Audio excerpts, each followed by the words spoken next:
Pour ce deuxième opus des Ironies du sport, on parlera de passation, ou plutôt de succession. Toutefois dans un sens assez particulier comme vous l'aurez deviné à l'orthographe du titre. Car l'ironie du sort que je vais vous révéler est une affaire de succès et de cession, mais aussi de succession au sens littéral du terme. Et parmi ces successions, un changement de pilote dont le décisionnaire dira, je cite, « C'est un excellent essayeur. Il me rappelle Hamon. C'est quelqu'un qui peut tout vous dire sur une voiture. Je sais ce que je perds en ne renouvelant pas son contrat. » Alors, de qui peut-il s'agir ? Eh bien, réponse dans quelques minutes.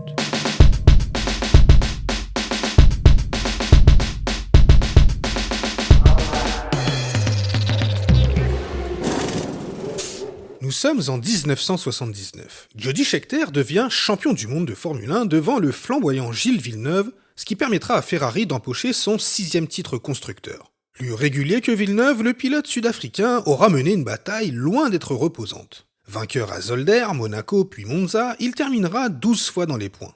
Son voisin de garage, en plus de ses victoires probantes à Kyalami et Long Beach, écrira un des épisodes les plus marquants de sa carrière lors de son duel d'anthologie avec René Arnoux à Dijon. Et Arnoux passe. Ils sont côte à côte. C'est incroyable. Arnoux va sortir. Ils sont fous.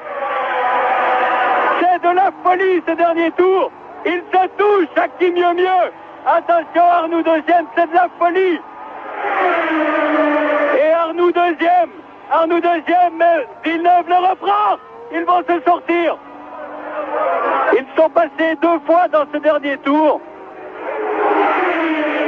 Et Villeneuve deuxième encore. Mais quelle bagarre invraisemblable. L'écurie de Maranello sera secondée par une équipe en pleine ascension après bien des années de galère et d'incarnation radicale de cette fameuse époque des garagistes et de ses kit cars. Je parle de Williams Ford Cosworth et de son fondateur, Frank Williams, dont la FW07 fera des prouesses en seconde partie de saison entre les mains d'Alan Jones et Claire Regazzoni, notamment à Silverstone. Le pilote suisse, certes un peu chanceux, signa la première victoire de Williams en F1, sa dernière en carrière. Il put rallier l'arrivée en tête suite à l'abandon d'Alan Jones lâché par la pompe à eau de son moteur V8. Paradoxe à porter à votre connaissance, cette première victoire ne contentait pas pleinement les figures principales de l'écurie. À commencer par Jones, ce qui est bien entendu compréhensible. Dominant en qualification et largement en tête lors de la course, il filait vers une victoire certaine. Quant à Frank Williams, il était déjà installé dans sa bulle de placidité filtrant toute expression trop enjouée. En plus de cela, il ne cacha pas qu'il aurait préféré voir Jones l'emporter. Enfin, pour le vainqueur du jour, à en croire certains passages de son autobiographie Le Combat, pas de Frank Williams ou Jones pour le féliciter à la sortie de la voiture et pas de champagne sur le podium, remplacé par un jus d'ananas. Et pour cause, Williams Ford Cosworth était soutenu par Fly Saudia et Technique d'Avant-Garde. 2 entreprises saoudiennes dont l'éruption d'alcool sur le podium aurait certainement fait mauvais genre aux yeux des dirigeants. Bon, ce n'était que partie remise pour le pilote australien, fer de lance du nouveau projet Williams dirigé par Frank Williams et Patrick Head. Jones s'imposera au Grand Prix d'Allemagne et remportera au final 4 courses sur l'ensemble de la saison 1979. Pour Frank Williams, 1979, c'est donc la concrétisation de 10 ans d'un labeur ingrat et périlleux. Mais la vraie consécration arrive 1 an plus tard quand Williams combine le titre pilote et le titre constructeur grâce aux monoplaces FW07B numéro 27 et 28 pilotés par Jones et Carlos Reutemann. Si la Scuderia remporta les 2 titres en 1979, 1980 marquait en revanche une Bérésina mémorable dans l'histoire de l'écurie. 8 petits points inscrits et une avant-dernière place au championnat constructeur. La faute à une voiture totalement ratée, une incompatibilité avec les pneus Michelin et un Scheckter au bout du rouleau. En tout cas, ce premier grand succès de Williams va occasionner une session un peu tarabiscotée qui va enclencher notre ironie du sort. Et pour en comprendre la logique, il faut remonter quelques années en arrière, où c'est un autre succès et une autre session qui se sont joués. Someone else said, kind of with regards to you, Bernie is a democratic dictator. He goes through the motions of democracy and then tells you what it's going to be and how it's going to happen. Your thoughts? Must be a close friend.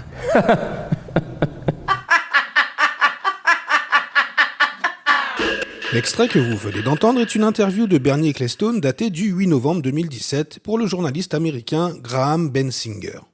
On y entend un Ecclestone répondre que c'est forcément un ami proche qu'il a qualifié de dictateur démocratique. Et ce n'est pas un secret qu'Ecclestone a souvent repris ce terme à son compte par sincérité ou provocation. En tout cas, dans sa vision des rapports de force et négociations, on peut dire qu'il a su associer les actes à la parole.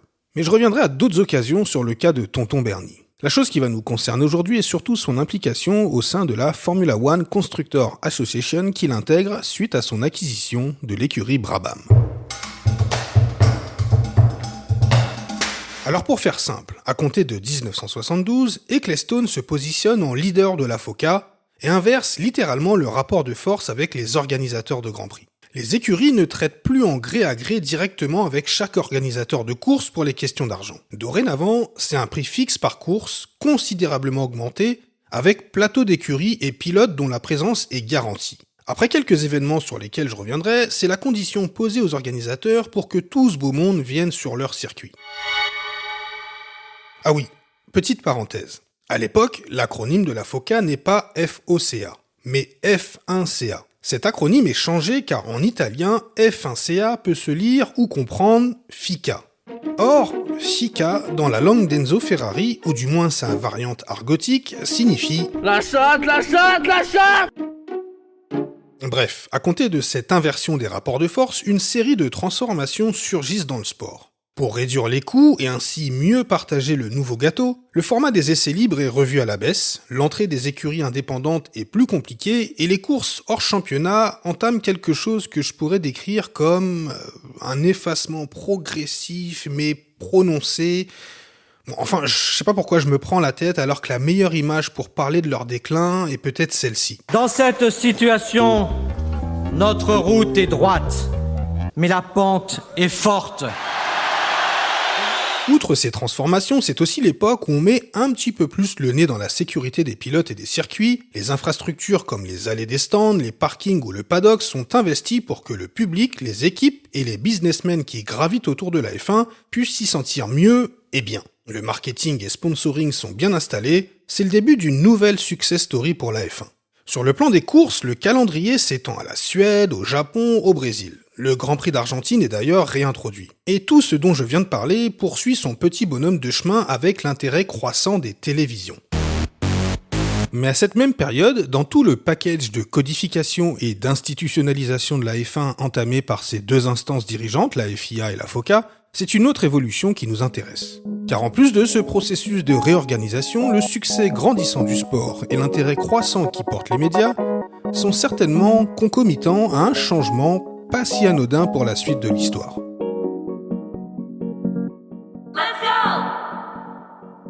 Alors, pouvez-vous me citer comme ça de tête un numéro emblématique concernant Fangio, Moss, Stewart ou Clark ? Pour ce dernier, si vous me dites oui, vous êtes un fieffé menteur ou un tordu. Respectable, mais tordu quand même. Lors de sa saison 1963, son premier chef-d'œuvre, le pilote écossais avait sur sa Lotus les numéros suivants. Le 9, le 1, le 6, le 18, le 4, le 3 et le numéro complémentaire est le 8. Alors pourquoi ? Eh bien, dès l'ouverture du championnat du monde, l'attribution des numéros était tout simplement aléatoire pour rester poli, bordélique pour parler vrai. Il n'y avait pas de règles précises, sinon quelques vagues tentatives d'organisation numéraire par-ci par-là, et encore je suis bien gentil. En fait, l'attribution des numéros se faisait selon la logistique d'arrivée sur le circuit et le passage chez les organisateurs, avec certainement tout ce que l'époque pouvait générer d'aventures, d'imprévus ou improvisations. Ce qui est plutôt étonnant, c'est qu'il y a peu de documentation sur ce sujet à ma connaissance. Et dans la biographie ou autobiographie de beaucoup de pilotes, ce sujet n'est que peu abordé ou pas du tout. En fait, tout le monde se foutait pas mal de cette question. Dans la collection 50 ans de Formule 1 des éditions ETAI, les numéros des pilotes à chaque Grand Prix sont précisés. Tandis que dans la grande encyclopédie de la F1, le choix est de ne les prendre en compte qu'à partir de 1974. En effet, ce joyeux bazar a duré jusqu'à la fin de la saison 1973, même si en 72 et surtout 73, quelques pilotes portaient régulièrement le même numéro, comme Fittipaldi, Stewart ou Graham Hill, ou encore Claire et Gazzoni. À partir de 1974, c'est numéro unique à l'année pour tout le monde. La raison est simple, c'était pour faciliter l'identification des pilotes et donner un peu de cohérence au tableau général, notamment pour les médias. La première règle d'attribution est simple et perdure une saison.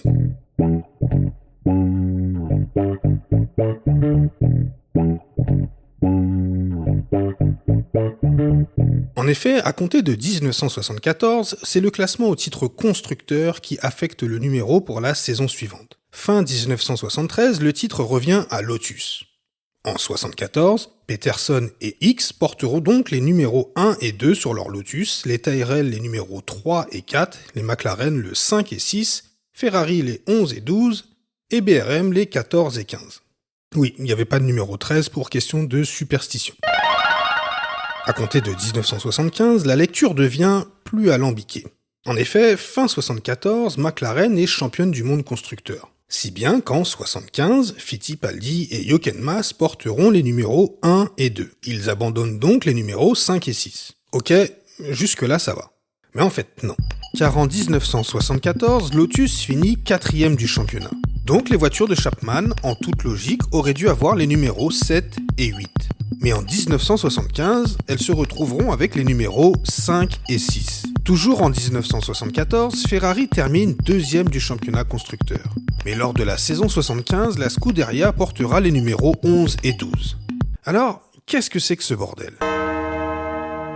Eh bien, à partir de 1975, on entre dans un régime d'attribution semi-permanent fondé sur les critères suivants.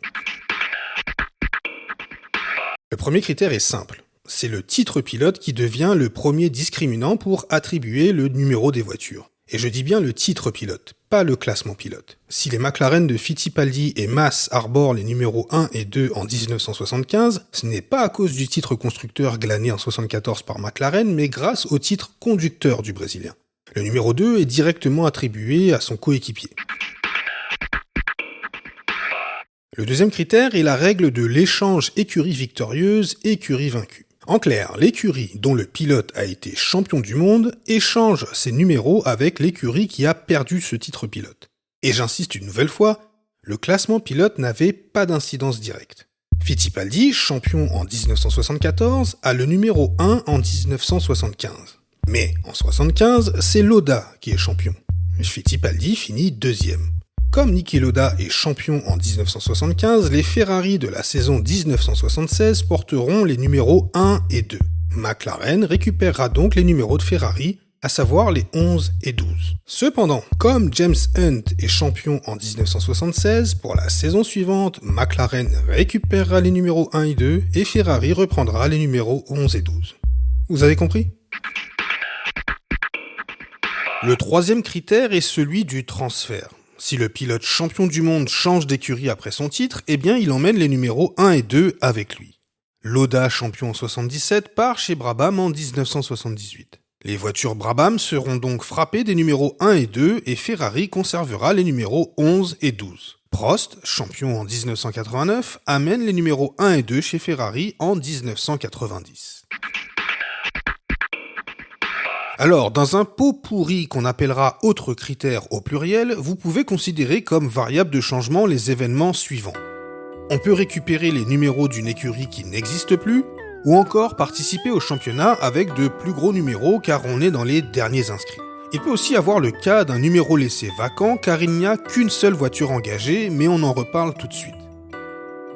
Alors j'ai parlé de numéros semi-permanents car les équipes qui ne rentrent pas dans ces critères gardent leur numéro. Le cas le plus emblématique est Tyrrell qui finira 2e au championnat constructeur en 1973. Mais comme aucun pilote Tyrrell ne regagnera de titre et qu'aucun champion du monde n'y sera transféré, l'écurie conservera ses numéros jusqu'en 1995. Ce n'est donc pas tout à fait par hasard que j'ai commencé cet épisode en vous parlant de 1979. Avec le titre de Scheckter, la Scuderia récupère les numéros 1 et 2.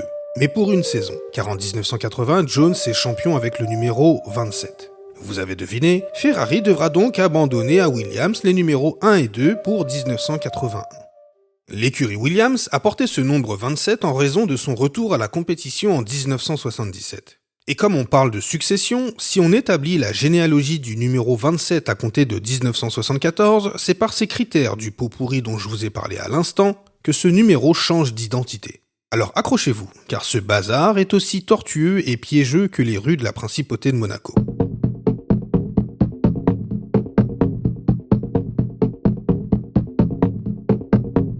Alors le point de départ est 1974, car pour rappel, c'est là que la distribution des numéros a sa première logique, à savoir le classement constructeur de 1973. Graham Hill, patron d'écurie, s'inscrit au championnat 74 avec 2 voitures au châssis Lola. Les Lola Hill portent les numéros 26 et 27 car ce sont les premiers nombres disponibles.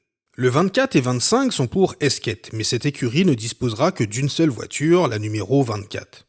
Je rappelle le critère du pot pourri, d'autres participants pourront emprunter le numéro 25, ce qui sera le cas. En 1975, Lola Hill récupère les numéros 22 et 23 car l'écurie qui les portait, Ensign, disparaît de la circulation. Le 26 et 27 est cédé à la team Parnelli qui n'aligne qu'une seule voiture durant toute la saison 75. Ça sera la 27. Esquette n'aligne toujours qu'une seule voiture, la 24. Encore une fois, je me répète, comme les numéros 25 et 26 ne sont pas utilisés par leur hôte, d'autres participants pourront les utiliser.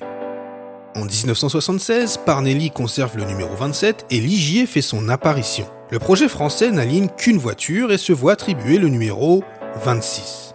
Le numéro 28, lui, est pour Penske, équipe qui, elle aussi, n'aligne qu'une seule voiture. Et quant aux numéros 24 et 25, oubliez-les, pour le moment, ils vivoteront de projet en projet plus ou moins solides jusqu'en 1978.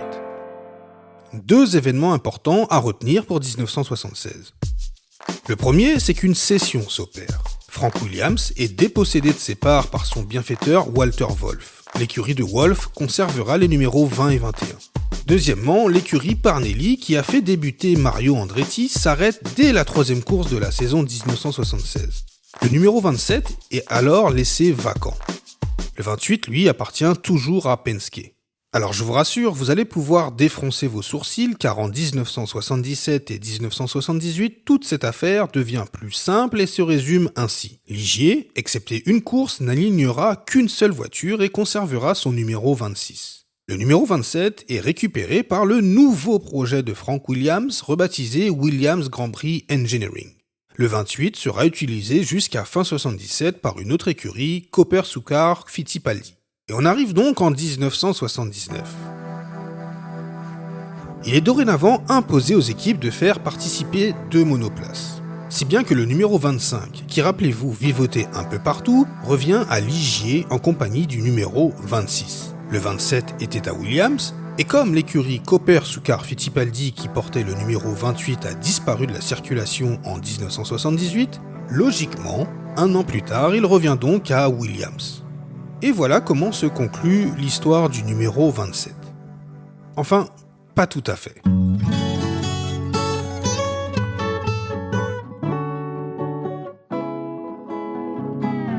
Nous sommes le 29 avril 1984. Après un intermède à Spa en 1983, le Grand Prix de F1 revient en Belgique sur le circuit de Zolder, piste où Gilles Villeneuve perdit la vie 2 ans auparavant.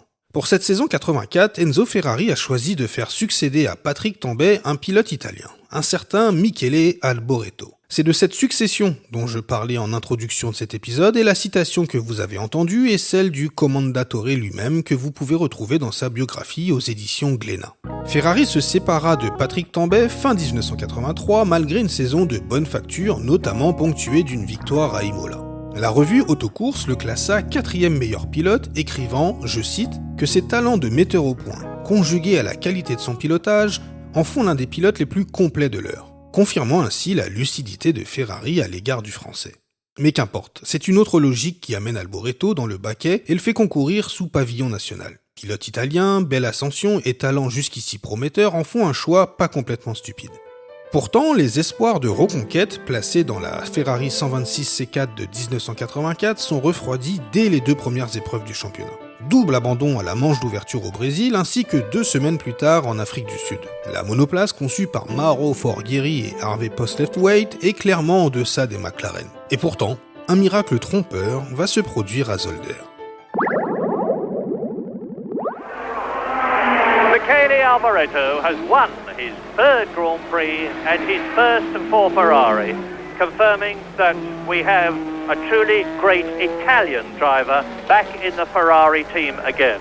Something that Enzo Ferrari resisted for a long time due to the criticism that he takes from the very vociferous Italian media if anything goes wrong with an Italian driver.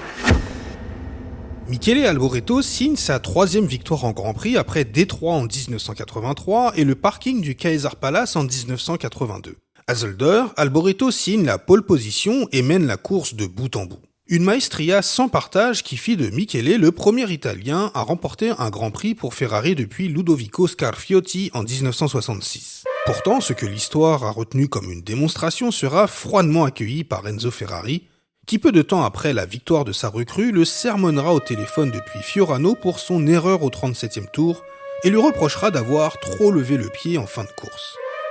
Enzo Ferrari avait du mal à profiter du succès, et jusqu'au crépuscule de sa vie, il verra sa création se faire battre par McLaren et Williams. Pourtant, la saison 1985 avait fait rejaillir de l'espoir. Durant toute la première partie, Alboreto fut le seul adversaire de Prost dans la lutte pour le titre. Mais une fin de saison catastrophique marquée par une série de 5 abandons consécutifs mettra fin à ses espoirs de sacre. Au Nürburgring, Alboreto signera sa dernière victoire avec Ferrari. Et pour preuve éclatante de la stagnation de l'écurie transalpine, il faudra plus de 2 ans, 2 mois et 28 jours pour qu'elle regagne un Grand Prix. But of course it's been a fantastic time for Ferrari. The first time, in fact, in 39 Grand Prix that the prancing horse of Italy has got up for a win in the hands of Gerhard Berger. So a great race from Berger. Alboreto was in there too, so the Ferrari showing a lot of promise for the season to come and will certainly be worth watching too. But there is Gerhard Berger. He's up on the winner's podium now, the traditional champagne spray. What a great moment for Ferrari. And there's Senna giving him a little bit of a dousing too. And it starts. All of that wonderful champagne being wasted, I guess. But a great moment for Ferrari. 2 ans, c'est long. Très long pour une équipe comme Ferrari. Avec cette victoire à Suzuka en 1987, Gerhard Berger concrétisa les progrès du développement d'une F187 qui avait causé bien des tensions au sein de l'écurie, en cause les méthodes de travail de John Barnard. Mais on en reparlera une autre fois. Cette victoire de Berger, en tout cas, permit au pilote autrichien de donner un peu de lumière à son arrivée chez les Rouges, lui qui avait refusé un volant McLaren, équipe pourtant au sommet, et qui succéda à Johansson un peu par défaut car le premier choix de Ferrari pour 1987 était Nigel Mansell. En perdant le titre pilote en 1980 au profit de Williams, la Scuderia aura dorénavant les numéros 27 et 28 et ce jusqu'à l'arrivée d'Alain Prost en 1990. Ils reviendront en 1991 suite à la perte du titre par le Français fin 90. Et ils finiront leur jour en 1995 sur la voiture d'un autre Français, Jean Alesi, et de notre bon vieux Gerhard Berger, revenu de sa pige chez McLaren. L'histoire aurait pu être différente après 1982, 1983 ou même 1985. Ces années-ci, Ferrari eut de bonnes voitures et pouvait nourrir des espoirs de titre pilote. Preuve en est, en 1982 et 83, elle glana le titre constructeur. Alors s'il n'y avait pas eu les drames de 1982, la malchance de 83, peut-être que Pironi, Villeneuve, Arnoux et Tambay auraient pu accéder au titre suprême. Mais comme le chantait Françoise Hardy...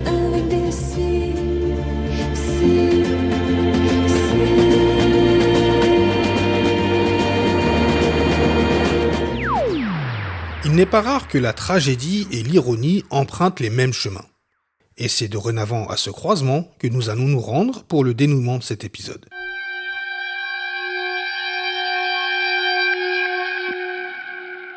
Alors, comme j'ai été taquin, résumons tout cela par ordre chronologique. Au milieu des années 70, la F1 entame une nouvelle codification. Entre autres, une transformation des règles d'attribution des numéros. Ce changement déclenche le transport aventureux et incertain du numéro 27 d'écurie en écurie, toutes plus éphémères les unes que les autres. Ce numéro revit entre les mains d'un Frank Williams dépossédé de son bien, sans le sou, mais obstiné à revenir comme seul maître à bord.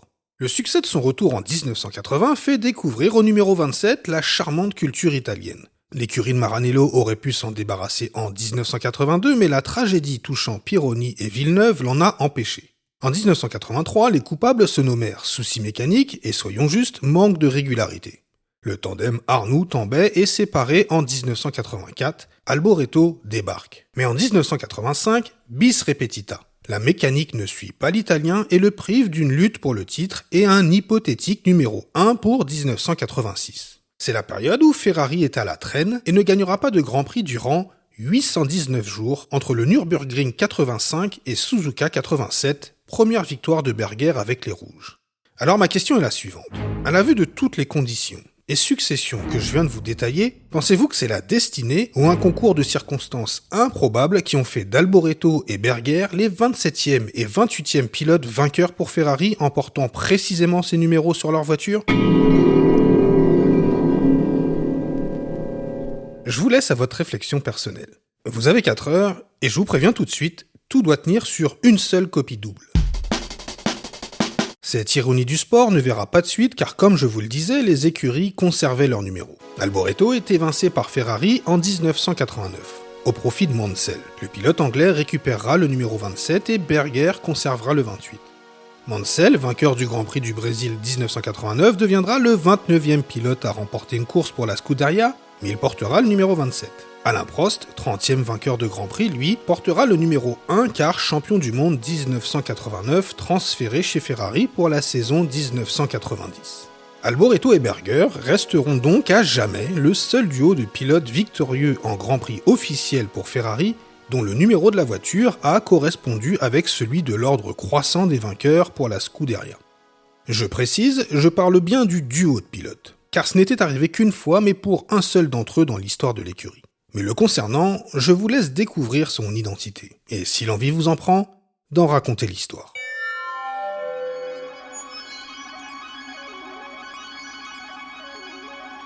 Je vous remercie d'avoir pris le temps d'écouter ce deuxième opus des Ironies du sport. Comme d'habitude, s'il vous a plu, n'hésitez pas à le partager autour de vous, mais aussi de m'en toucher un mot, ça me fera grand plaisir. Et si l'envie vous vient, n'hésitez pas à laisser traîner vos empreintes digitales par un like, commentaire ou avis sur la plateforme de votre choix. Leur exploitation algorithmique aidera certainement ce podcast à être visible à de nouveaux enquêteurs. En tout cas, je vous salue bien et je vous donne rendez-vous à un autre soleil. Allez, ciao!